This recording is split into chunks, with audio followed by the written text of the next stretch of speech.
Bo Nkommo ena maso egusumidin eyatema konkumi mamunyina kwaba edeba dwumedie yiso ne ampaya ebedwa yen topic nkofo se etima na tima topic be ni emesia ha ehu hia pa esane se wo ba ana be ma wote ho a wo se wo hunu wo partner ye I mean outwardly inwardly spiritually and carnally no ne Bo Nkommo so sisi na otuni na o mese bibia sa sese ya ene ye bie epono no na ye were live e we Facebook page Adom 106.3 FM ene mene eye me maame ba ko bia meni ne ho agro prophetess Mrs. Anderson ane wano ena Vera Vera emi se ena mono so ena D Black to sa enyom no Prophetess Mrs. Anderson and Vera na meni omo betwetwe nkomo na ye busa se taming a cheating husband or boyfriend. Say a cat tamer, how to tame a lion. Say the me fan say akoko, me fan say and na da ye bet defe. Hey, na yo. So boyfriend and our husband cheated to me tame mani ye yana. Ni nyina be piemu. E wo ye Bo Nkommo na onim se mo so de ye nyamu free mo ni ye ne say ye kasa na edru baby a ye be phone lines no Dr. Shine baby a wo bia no ye me producer ba ko pe wono a ne no aduane no wo ho ne ndo no a ehwe hu nsuo no Shine wako che say ya feel into next week there bra why baby a wo bia chia o Cape Coast nyame ensure ne Jeko Jeko ene menina na ehwiabo mo ha me social media personnel ene a was a producer in place of Dr. Shine Ediamame enti ebusiafo sene asem na etie no alomo beaters for ene so yasene esa boy chidom ema yetumede Bo Nkommo jumedie bremo ofelse ye bedon mo ase papa Mrs. Anderson prophetess ensuso eka ho mami me ma wakwa ba ediba Bo Nkommo so our fene die jama ye why asemo pressure ni jama ye pacho jama ye ni entwaso akwaba okay mami first of all mimi nim say yes cheating there enya depa ebusia cheating say woni and they say husband or boyfriend and then ma ye so topic ni jina emma so because ye ka husband and a boyfriend mami first of all cheating and kasankasa titi ye say o maame o papa fa o maame echi no de chair no enkola ni nti ya tia say we are in a different world you a different era this is the 21st century what you say this is the WhatsApp era Google ubusa obasem ko wa kan no kren cross e kwa ko busa Google na wenim etwa all enti technology world na me busa say mami cheating ankasa no obema cheati wo ba so a okay no aside okay right ana because you say normal no normal Mami da ase kanina me da ase me chia yetie fo nyina samre okay pisom for mutie me enemy am sweetheart Bishop Alfred Cognatary Anderson me chia ne samre tima ye ka cheating na cheating ade bi a media me kan say ade a enye esan say ye nyina ne ye nam ene ye agree mama nya say enyo bi busa say normal enye normal tima it is never normal okay cheating enye normal because ye si kwan bi so ye ko baby ye cra agreement e wo ye nsem say for better for worse wo se me nku a mechi no obia eni ho biom dofo bia eni ho biom so wo hwe vows na ye kan yi a o see forsaking all other women I chose you. And now sanko bra baby say for better. O say for worse. Ye be koni nyina ya kan ye ho ntam ya kan ye man kese a kire ye ho. Na fe e kire no bribi foforo e be fam bridge contract. Na je say it is never normal and can never be termed as normal. Bibi akọ wrong wo baby tima. Bibi akọ wrong e wo baby.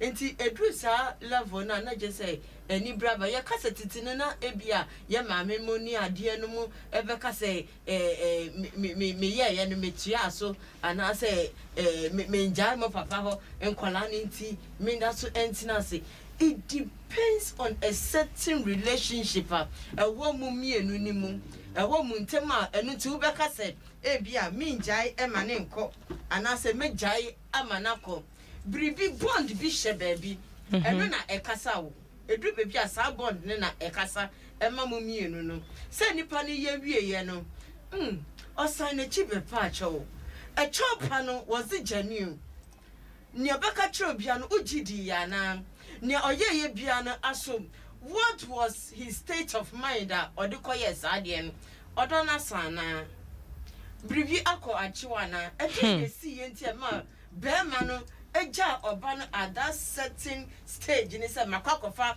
oba fufuro ene na kwakoda na na kwakoye bribi fufuro eno na masa normality no embe mu mani nyeyi. I see. Mami akanede. Men call a vera so na mi mami mesan about so ene ampa ebedwa wa ha. Hey. Yo Vera. Ye be kan eni se mo jebio. E wo se mo kan nyina. Vera. Me pa chon so dwen ho sen. You tell me that say me che tie for nyina and me share me sweetheart. The boy alabi nyako. Baby obi a me chia ne pa. Na me share ne so. Timaya say cheating husband. We say yeah, say you be cheating. And I nye. Yeah.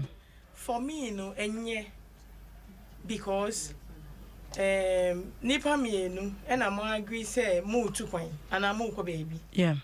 Na monam kwan so ko no my adwene baako. Mo nyina ma adwene ko baby baako. And I'm ko. Afa mo ko no se mo edru.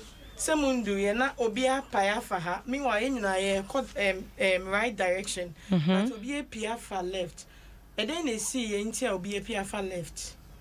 Ena se cheating kraba wari ma e ha adwene especially yen ma no e ha yen so much because yen culture no yes to me can say ukunu cheating ti den ye to me can say ukunu cheating ti den na or right so worry too sometimes openi bi wo ho a uka try ni so bi a me kunu ana me boyfriend cheat o be ka try say ye di na wo yo ba na ukunu no cheat anti den or right so worry too but only right ye nyina ye ni right say only obi kwa e wese mo kokko dru baby a mo ka try mo ho say mo ko no unkonko du baby na unka nche ni say me ni wa bedu ha nti gina ha na me nkofo obi fufuro meka ho ana say ko baby fufuro ko kwan na me nkofo obi fufuro meka ho no say e ko ba ni sa e de how ba e ba yen ma so most especially e ma ya bre e na say enkwara so wo mu a e be affecting enkwara ni so much.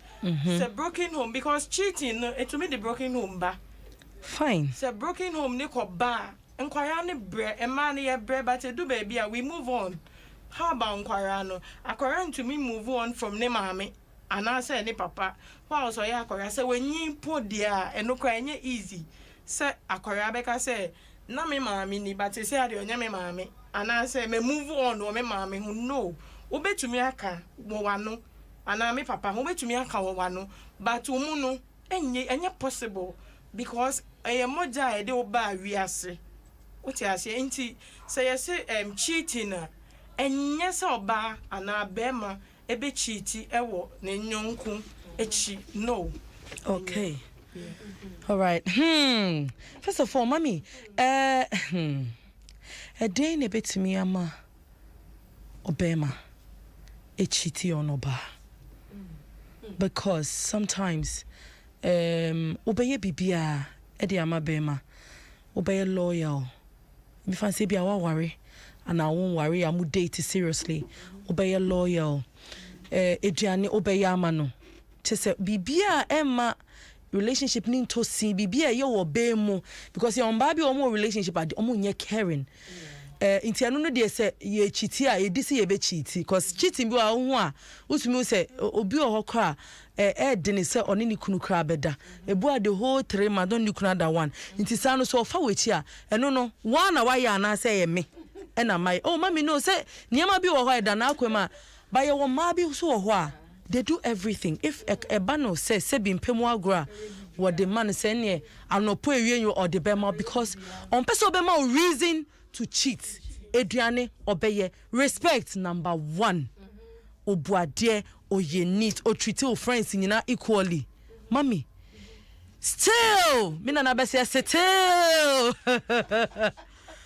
na se be me when to me antoni zip wi mu na okofa oba bisa echia mami den senya witchcrafter ene de chi senya obeka mami be mic ne mami akwai sisi anom aye trending aye trend say be ma be cheat on oba how na me ni obi Bo Nkommo me ni nipa ni Bo Nkommo asema nipa ni kan ni say yema mema ne kwan no monya nua omobeye because ye ntro obebia wo Bible mu say ema be ma emfa oba foforo enka oba na wenya no ho na was see your mom kwan no monya nua because from Adam they are born to cheat. They are like that. They are kings. They are that. And you know, omusuban say was say omutumi efa oba foforo but it is hell no.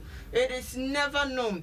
Now bisa say dey na ma sa cheating eba. Sometimes our relationship no ebia na asundwie enim. Bible cry ema yeti as say to live with a nagging wife. Ebia na eyiri ne anya ne sese oye ema be ma no. Ebia na suban fufuro bi epamo be ma ne kwa abonten ekoto oba fufuro nsema oti ne ti say ono ani ba na say bebi oda nufu ano ebia na asundwie say be ma ne pam obedru fie pa obenya na asundwie so betena se no onye bida odre na no na uka say na nkola no school fees na say na ha na wafa ha na say onene ntokwa gidi into man shed so no appear ako ajoa enchen but all of those things emma reason and I say chance ni say obetumi free fie Bible ma yeti asese be man na ye ebusuani eti eti ebusuani ti no our responsibility as a husband as a father and as one kasa ni peduana one you have a responsibility towards your own body as a man enti nyame anim no wo family no e was so picture family ni yakọ ewrade anim wo na obetini tini ebusua no wo na ade ebusua no ebefa bebi a ebekọ gina Kristo anim na say obi wa bonche obeka say say ebusua we diem say nya papa ne ye na ebusua no eye fe na so emma ni emba ne sa ni wani koto sia na emofra ekura so eba besua papa anamontuo oh na se me papa kura na oware me maame no na owo girlfriend enti ono so atua sa trend ni so there should be agreement Tima, there should be understanding. There should be a reason why I should tell you my feelings. Se be man ninja I was so more bani who said Mami, akwai odi me fa suidiem. Me ninje nti atoda me na fufuo krampo to me ka chem say senya oyiri ti de nka onya oba fufuro wa bonten kra enka mfaso ebeba so. Na wotumi di ne na fufuo achi. Na wakotena baby ni ape girl di amano. Na ne girl yinam. Na wagya ne yiri ewo fie. However way it is netima, it does not give men the chance and the reason to cheat in their relationship and I say in their marriage. So Ushana say adie ne kura wonsem no, adie ne enye mawa. Ufa baby na kofa de krono. Sa fa sa kwan na so na fa de no kotu oboko. Na ye free na ko wo kwan. Enu denti ase ewo so. Na say oni nipa ne betina dem. Na ade bechi, ade besa, na wonam ha, oba way, na oba way, no oba way it does not speak well. Our marriage na and I say our na unipano ultima wawarino. It doesn't speak well of men. It doesn't give men the chance and the reason say kwa bontina coach it. Adianinya Udeja, Fako baby alpha, no, Napa baby, Nakotina baby. Come on. Anyways, mommy, mess about so. Vera. A den I would journey. A day, and a bit me my bear, my send me kind or baby, be a man so still. Over for which. Na mema ko edenku. Oh. Ben Mike ne mame. Mema nyese eya na mema ndoyin. Mema doyin sometimes only bema bi kasa bema bi ho awaware. Ana worry or relationship mu. Utumi busan say na mema cry dey pa ntina. Ebia o worry ana wo girlfriend. Na wo fa girlfriend fufuru. Eya na umpeni a wo no no. Ana dey or ebi ma reasons ebi muso to because omo they have fun. Mebuso yes. Mebuso obi ama waka bi atwere me da. Mebuso and say because now the girlfriend who ye fair. Very beautiful lady. But me who say they be no chasing girls. And mebuso and say now who girlfriend ni or be bi. Ne ho ye fair. Den ti na we say umpe no. O se open pa but I no have fun. Sometimes and yes, a mema paying, a mema pay, but sometimes a man so into you who send a handle mema. Sometimes There are mean chawano. Yeah. Your mabi or home the way handle mema pa. But still. Near on him turn your handle no. Obi besie, who was Kaunis canchi Beyonce. Yes. Mr. Jay-Z Crawford. Obi or handle Bema ye, Bema be or also I any subai.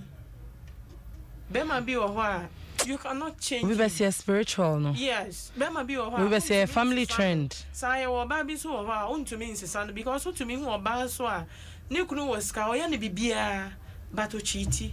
What I say, and sometimes a yana a man name massam can a ding, but most of the time a mayane or mema so control. When it comes to Sanya man, it's all better mununa, a mema pakro. A mema party, Nti temi na semi na idea ba. Yes. Temi no. Yeah. You say how can you tame a lion? Yeah.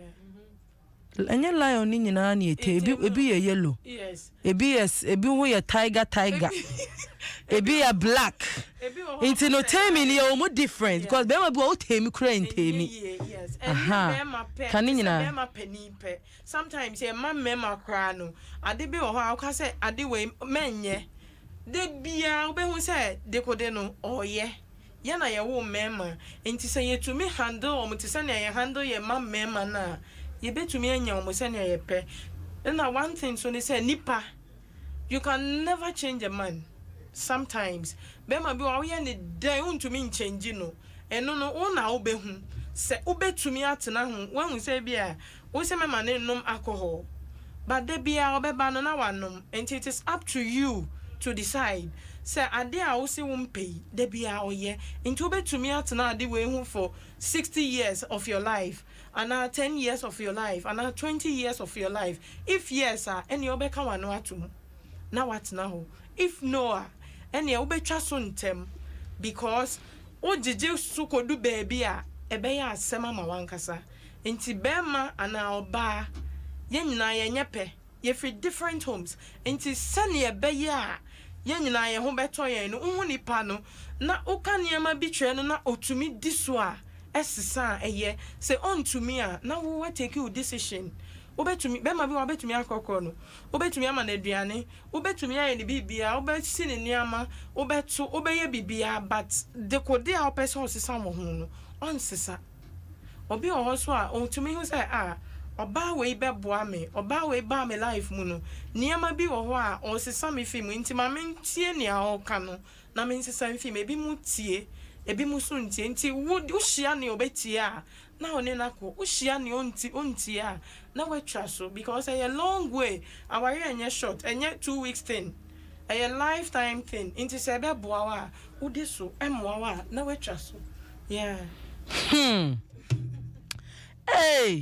Hey. Okay. Mommy. Na me wa damfo bi o date bema. They were so perfect. Sometimes we say don't judge in for relationship from afar. No, me is so perfect, mommy.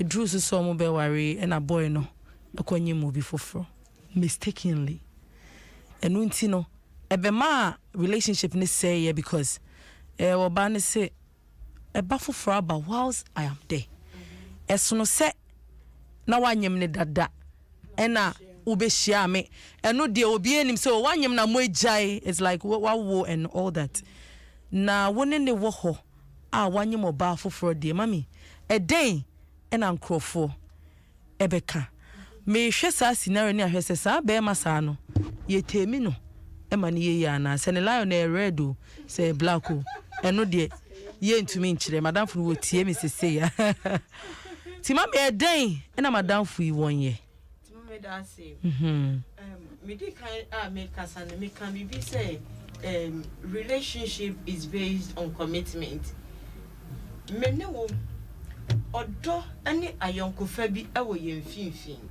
ene ye dinam sanye eba ya sa oba ne eba in question no mimi nim ebia bema ne nenim adekro potia esi ya ema sa oba ne eba mu batima nyameka che nipa ne say hwe me eyamia metia ene ya mesha odra mewo edima bema anase odra ewo yemfinfin no whether to let go anase me let it go ena me ma obi foforo so embefa made pa bia mabra meji esi ho no me ma wo ma mefa ne satima ene de enye adwuma sa tima me wo betina ho I will stay and that depends on me capability and my capacity. Send me to me as sustaining whatever pressure that will come. Eno na ye eho no. Yes. Esane se nipa na awanyem no. Ono su kutani engine a wode ba. Ebia we die no wanya fortunate say nipa na ye nipa na X.